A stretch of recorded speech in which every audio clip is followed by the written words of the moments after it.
It is my pleasure to introduce to you the CEO of USAF, Professor Ahmed Bawa. I think he needs very little introduction.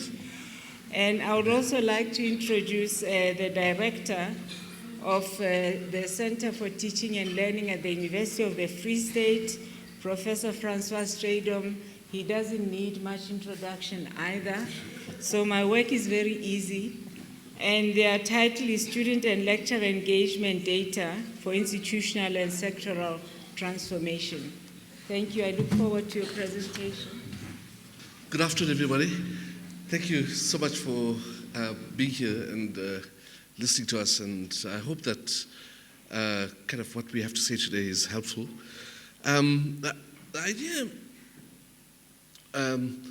let me just take a step back. I mean, one of the things that we've been focusing on at USAF is in 2 or 3 of our strategy groups is this whole idea of how we can design our universities around our students. Just kind of really saying, how do we kind of constitute large projects, both institutionally and systemically or sectorally, to kind of give us the kind of impetus to try and make sure that as we think about new strategic plans and so on, that we are placing the students at the center. Now, of course, it's not just about students, right? It's also about academics. It's also about administrative staff and so on. It's about the whole, kind of the whole human ecosystem, if you like, around. But ultimately, it is really about student success. It's about getting students in and giving them the best possible opportunities to grow intellectually, socially, emotionally, and so on. So in other words, it's really about saying, can we think about what the key issues are that we have to keep in mind as we design our universities. The idea really flows from the fact that student success is much too difficult, much too important to leave to chance, right? That really we should, as much as possible, be using kind of evidence-led approaches and so on, data-led approaches and so on. And of course, that's what this conference is all about. Now, actually, in some ways, we're speaking to the converted here, right? Because you all know this already.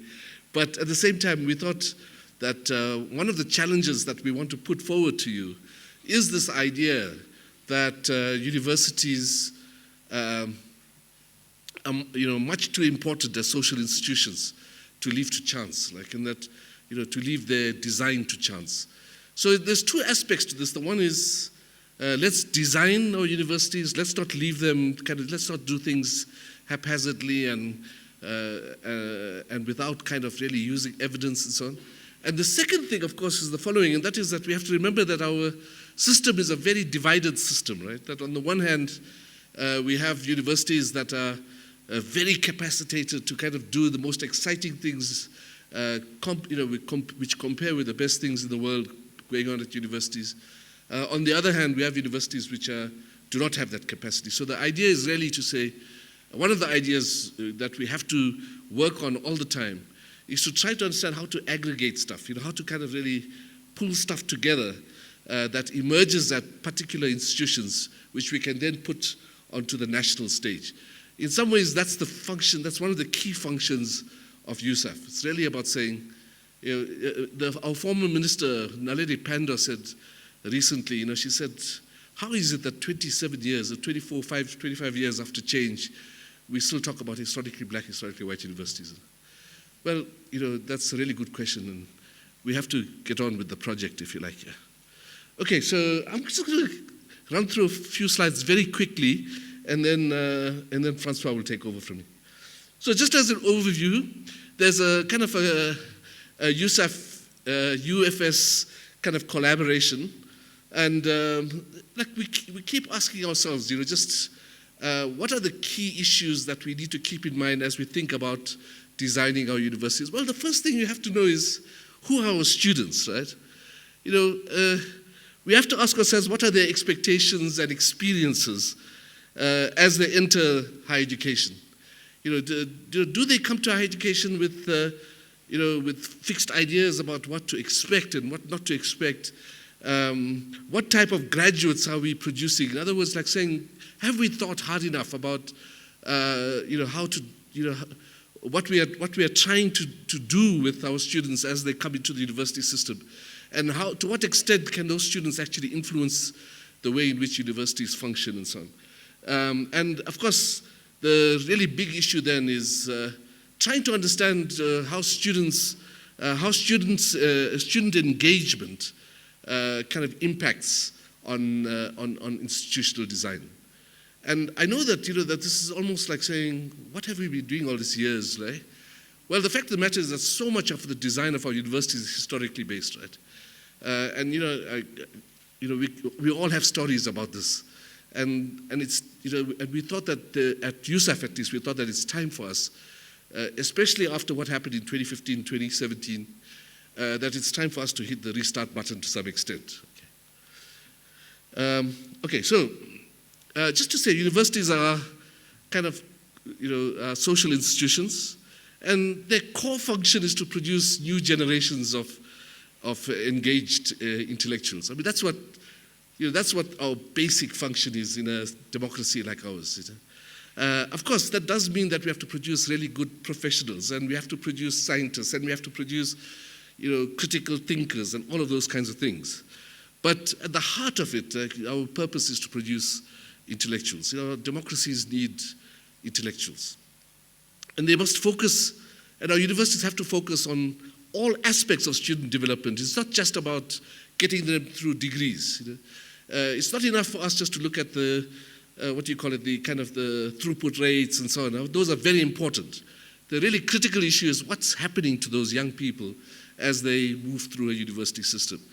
And we heard just in the last talk, really, this significant and frightening rise in terms of mental health, suicides, and so on. And these are things that we really can't just hope we're automatically going to get better, right? So we have to deal with the intellectual, the social, the kind of the emotional development of our students. By the way, the levels of violence in our universities is high. We can't ignore that. Gender-based violence is at epidemic proportions. You can't just ignore that. Right? So the really big issue is that we have to design our universities to play this powerful role, and for that we require data. Okay, so and what are the challenges we face? Well, we face many challenges. The continuing challenges of basic education. I mean, you hear basically one of the key reasons that we are sitting here today is the failure of the basic education system. There's massification and its implications. By the way, as we went from 1994 to 2019, we went from a sort of elite system to a massified system. We went from a participation rate of about 13 or 14% to now we're sitting at 20%, and 15% of participation rate is seen as the kind of shift from elite to a massified system. And of course, we are growing, okay? And of course, all of this is happening in the context that there isn't significant growth in funds, okay? So we're having to do much more with less. Even though the subsidy is going up every year with with the inflation rate and so on, if you look at the subsidy levels per FTE, that's actually just completely flat. Completely flat, okay? Even before you take inflation into account. Of course, all our universities have their own institutional cultures. And by the way, those institutional cultures are deep set. They're not like they're not recent. They kind of deep set. And we really have to kind of try and understand whether those institutional cultures are really suitable for the current context, if you like, the current crop of students that we have. The quality of engagement within, we'll hear from Francois earlier just now, just that there are huge discrepancies in the quality of engagement, expectations at least in the quality of engagement. And of course, there's the use of technology, as we heard earlier today, and all of our universities are now experimenting with the use of technology, but are we doing that effectively and so on? So there are huge challenges.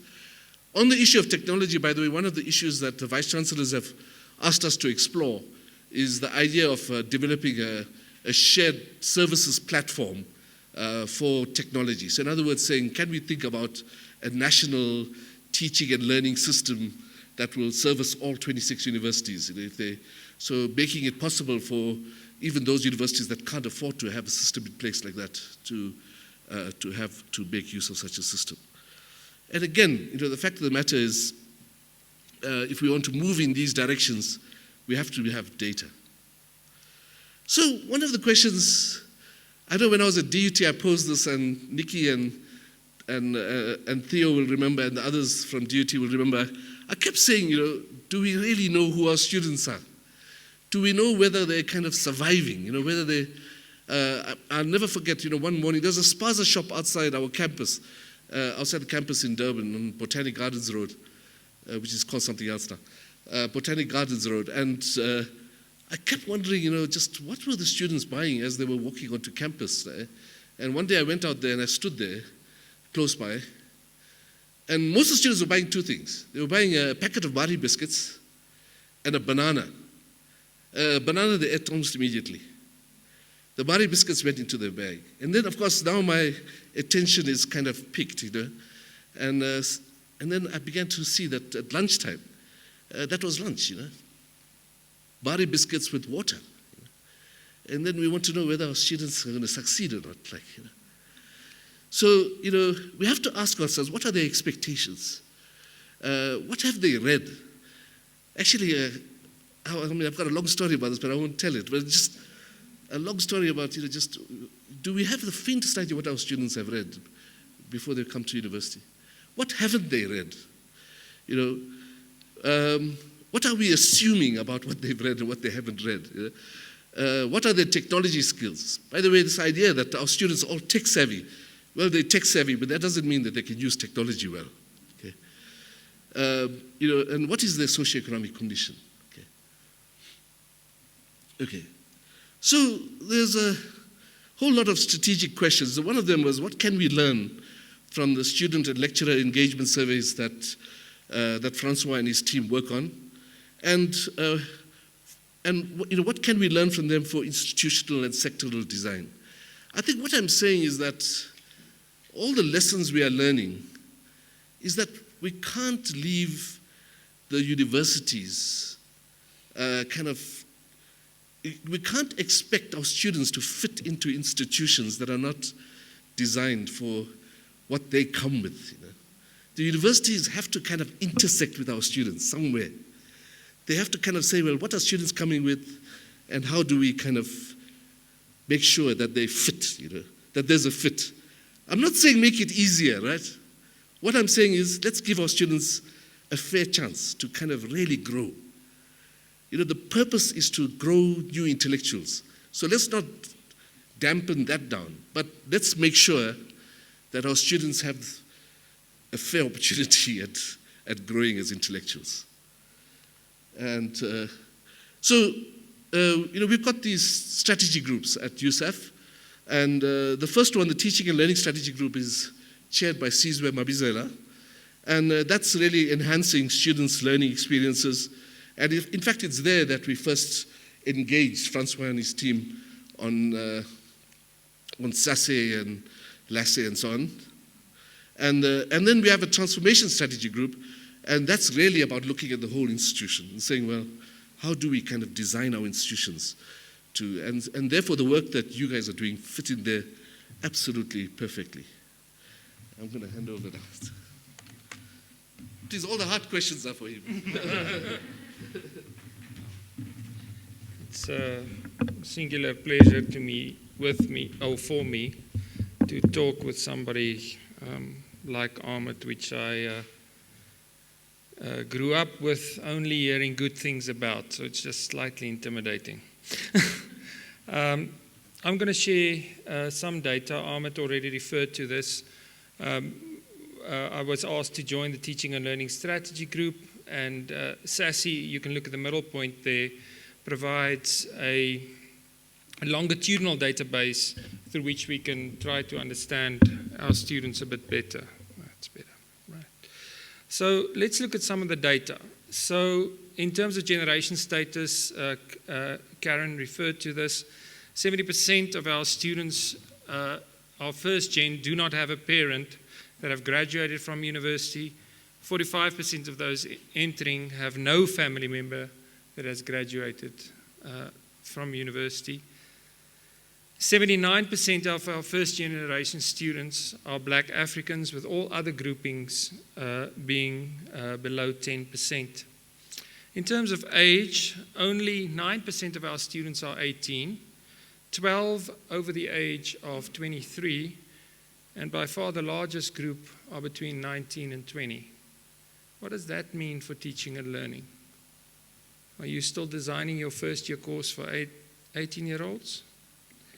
In terms of their first choice, 62% of students are in their first choice institutions. That means 38% of students are not in their first choice of institution. What does that mean for motivation? Expectations. Many of the SASSI participants will know this slide. But if you think you will persevere, out of 60, you have a 45 level of academic perseverance. But if you look at the mental health challenges that students are developing, you think the difficulty level of university is going to be about a 27 out of 60 because you're 19 and 20 years old and everybody else is an idiot, right? And your own academic preparation you rate as 48 out of 60. When you get to understand that this huge gap exists between those two data points, every single module you write in your first year, if you have 6 of them, 6 times you get the message, you're not as good as you think you are.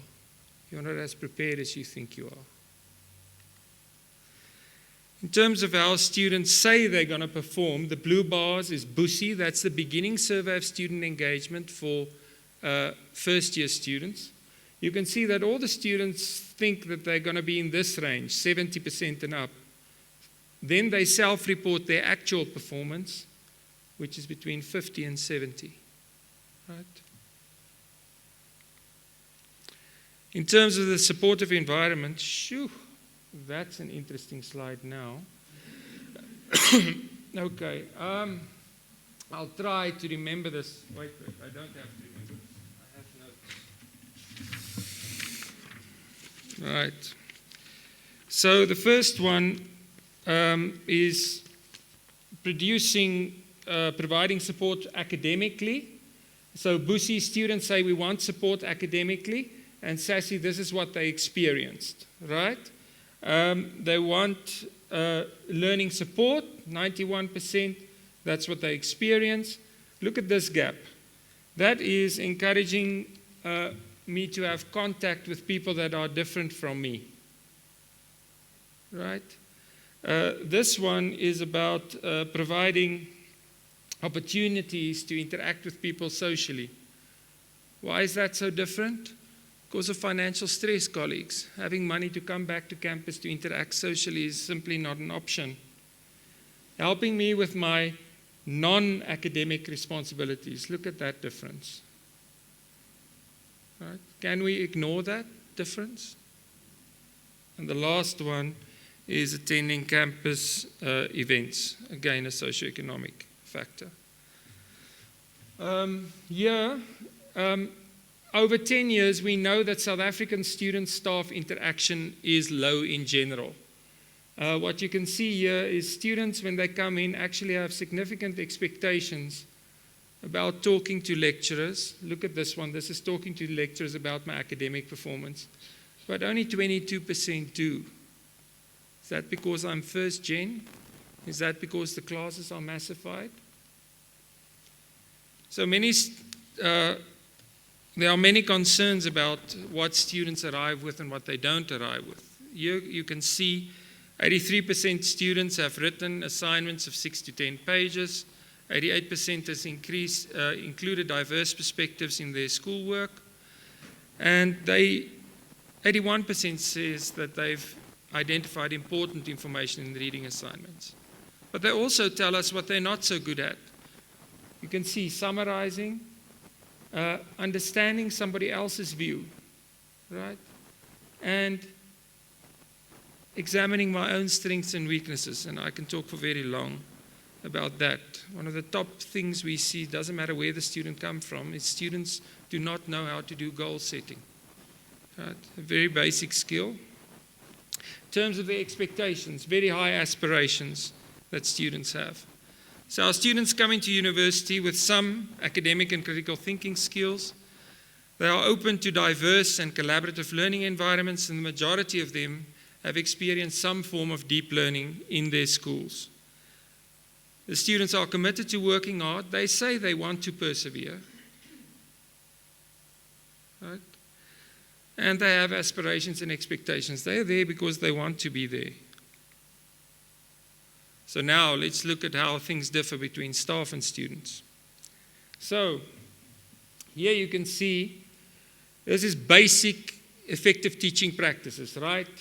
Clearly explaining stuff. You can see the trend. The lecturers think they're doing very well, right? Surprisingly. Presented sessions in an organized way, a 17% difference between what lecturers think, how clear they are explaining things, and what students report. In terms of using examples and illustrations, 18% difference, right? Providing feedback, not too bad. Look at that gap. Providing detailed feedback shortly after tests and assignments, right? So big differences in experience. This is the quality of relationships that students have with different people, with other students, and see now this is from 2015 to 2018, so you can see if you can see any fees must fall impact. Here's peer learning support, a little bit of a dip. If the campus is closed down, you can't have tutorials. Academic lecturers and academic staff. This is for us interesting. Is this an artifact that there's not enough support staff to interact with? Or is there an element here that there's a stigma to asking for help? Right? And administrative staff, limited interaction, quality of relationships are, I think, one of my explanations is administrative staff don't give very nice messages, like you can't come back next year. Right? In terms of high impact practices, what can we do with this data? Participated in versus the red bar is planning to participate. Students say they would like to participate in practical work. They want to work with a lecturer on a research project. This is undergraduate level, right? Register for academic literacy courses and academic advisement. There, it seems like we're meeting the current need. Many students using peer support, right? And students saying, I want to be a tutor. In terms of finances, so here you can see the impact of new funding. You can see the difference, 2016. Blue is parental funding. There's NSFAS. You can see a 10% bump. Right? This is system level data. Then in terms of the hunger, have we made a dent in terms of addressing students that are hungry? So look at 2017. You see the blue bar is students that are never hungry. So that's a positive trend. And students that are most days or every day hungry has decreased. Right? Not a lot, but a huge increase in people that are never hungry. In terms of financial stress, interesting change. 2017 to 2018, about an 11% decline in having to worry about paying to university, 5% in worrying about having enough money for my necessities, which suggests, if you know anything, NSFAS gives you 30 Rand a day to eat. That's it. So that's why it's maybe just 5%. If you have 30 Rand, you need to know how to plan your diet. In terms of the top reasons for dropping out, interesting data for us, the top reason still remains the cost of tuition. But look at this, personal and family problems. We heard a fantastic keynote of President Cyril this morning. And And if we think about the mental health issues that we're facing, is that where that data point comes in? Living costs, feeling I don't belong is the fourth reason, Ahmed's point about institutional culture. Right? Fifth reason, am I counting correct, is poor academic performance, and the sixth one is food security. Those are the reasons students saying, Sonia, how many items were there? Oh, sorry, it's too soon. The type of graduates that we're producing, right? This is Bloom's taxonomy. We've skipped level 1. This is applied to creating new knowledge. First year, senior. So lots of application of knowledge. But what's the most troubling here is that it's so frighteningly similar for senior and first year students.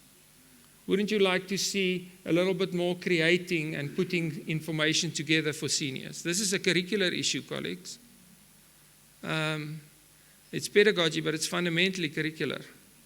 Right? This is reflective and integrative learning. One of the indicators SASSI has.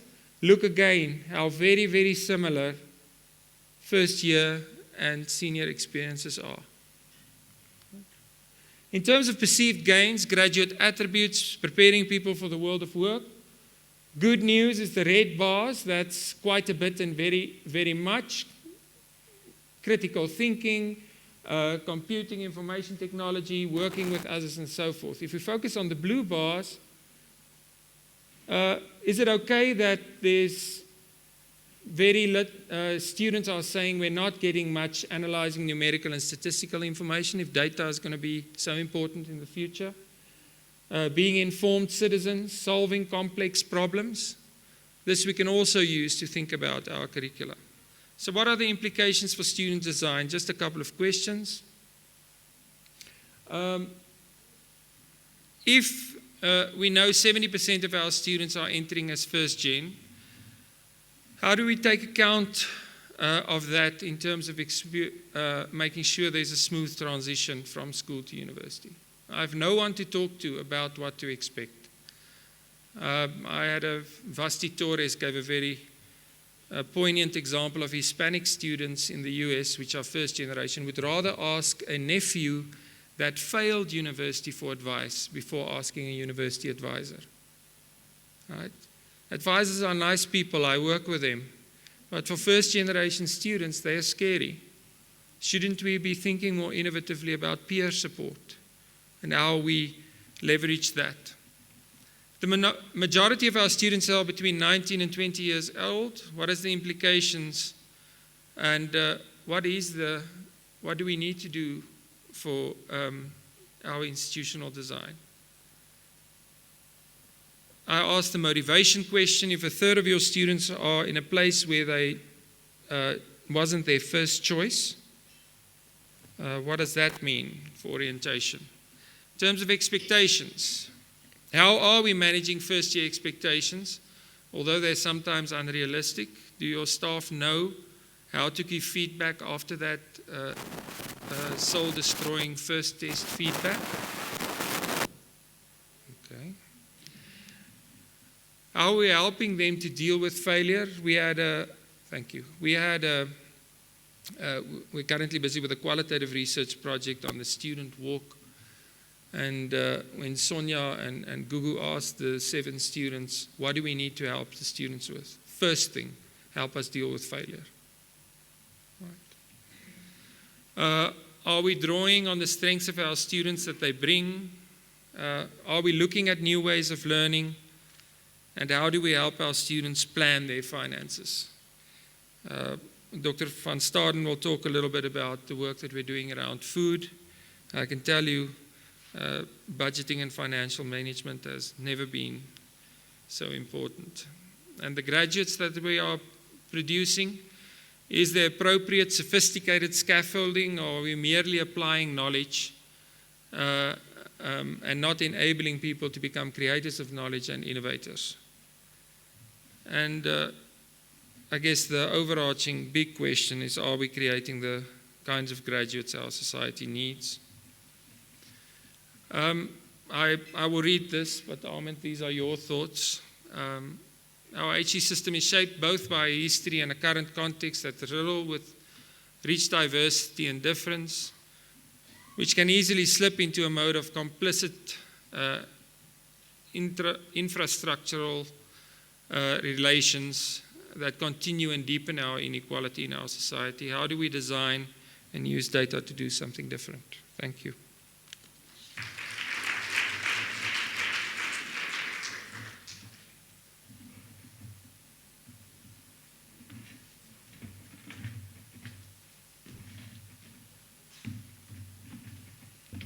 Thank you very much, Ahmed and Francois. Any questions? Yes, please.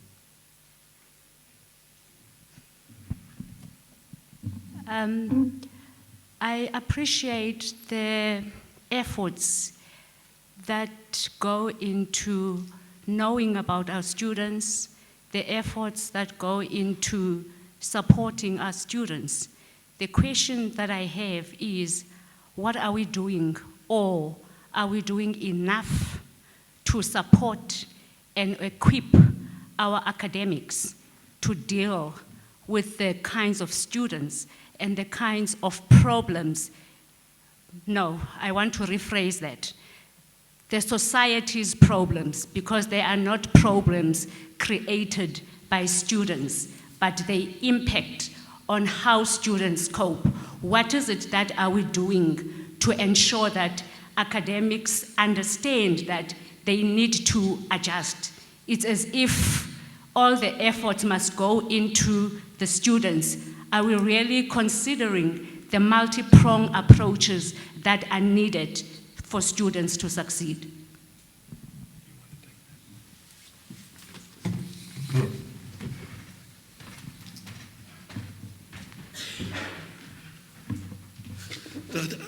I think that's a critical question, you know.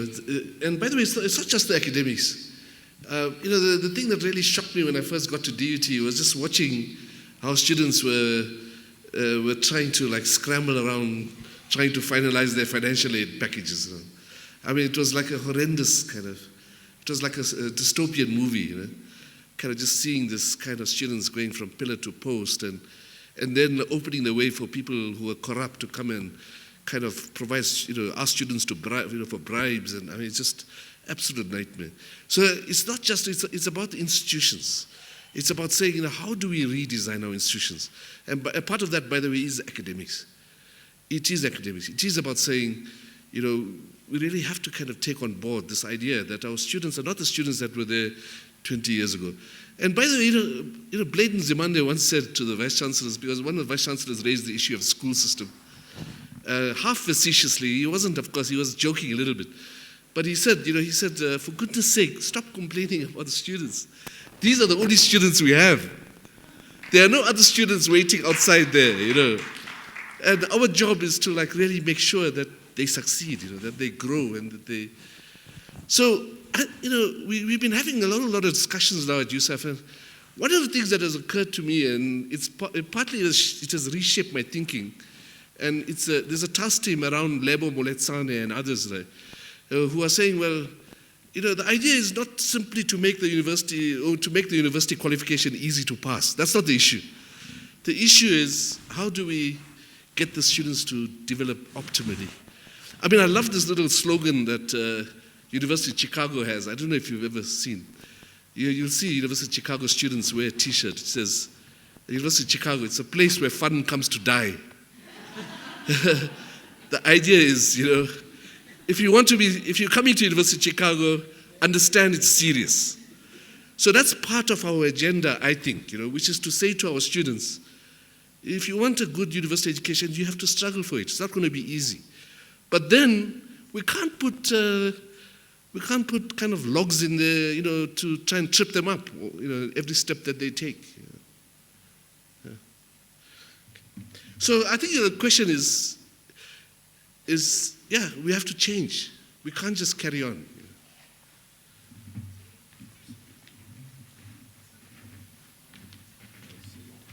Okay, thank you very much. That was really well said. We only have the students that are at our universities now. Can we give another round of applause?